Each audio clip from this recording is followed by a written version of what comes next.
Živjo, sem Žana Boltin in vodim projekt NIT.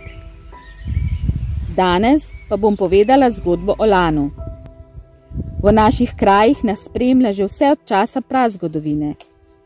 Najstarejši dokazi o prisotnosti lanenih oblačil v naših življenjih pa prihajajo z Ljubljanskega barja iz obdobja koliščarjev, približno 3000 let pred našim štetjem. Lan je ena izmed najstarejših rastlin, ki smo jo ljudje kultivirali v namen pridobivanja vlaken, za izdelavo oblačil, vrvi in za shranjevanje. Poleg preje iz stebel pa so semena uporabljali v prehrani in zdravilstvu.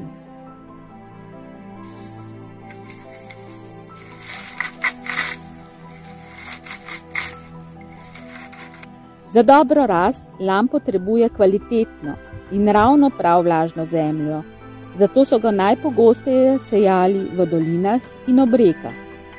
Zemljišča, ki so jih najpogosteje uporabljali za njegovo gojenje, pa še danes nosijo ledinska imena po njem.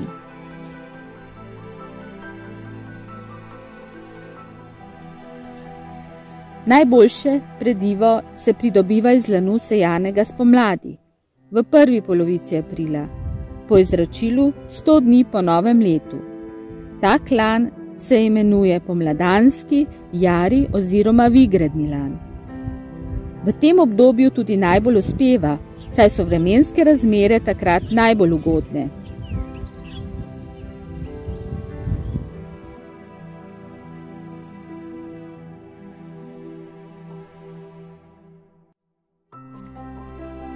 Od setve in do prvih cvetov lan potrebuje okoli 2 meseca.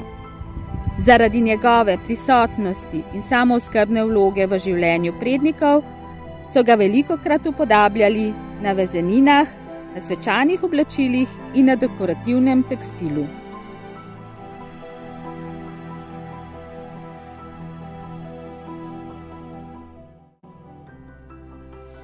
Z željo dobiti fino, mehko, svilenkasto predivo se lan pobira s polj s prvo žetvijo. Ta se opravi 9 dni potem, ko lan odcveti. Stebla so takrat mehka, zelena in še nimajo olesenelih delov. Najpogosteje pa se puljenje lanu opravi 100 dni po setvi. Takrat lan že zlato rumeni, stebla pa so že nekoliko olesenela. Njegova obdelava je zahtevnejša, vendar tak lan da veliko več prediva, kar pa je bilo za takratnega prebivalca prvotnega pomena.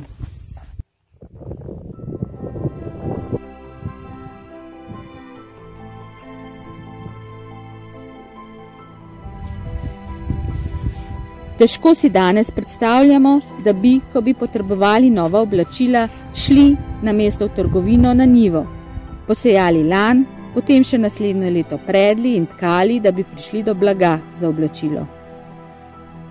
No, naši predniki so naredili ravno to. Ko so potrebovali oblačila, so šli in posejali lan.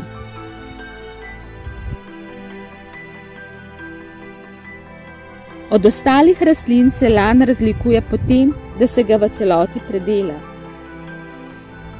Vlakna uporabimo za tekstil, lesene dele za papir, semena pa za prehrano in za zdravilstvo. In tako, kot se samooskrba in trajnostna pridelava vračata v življenja ljudi, tako se tudi lan s svojo celovitostjo.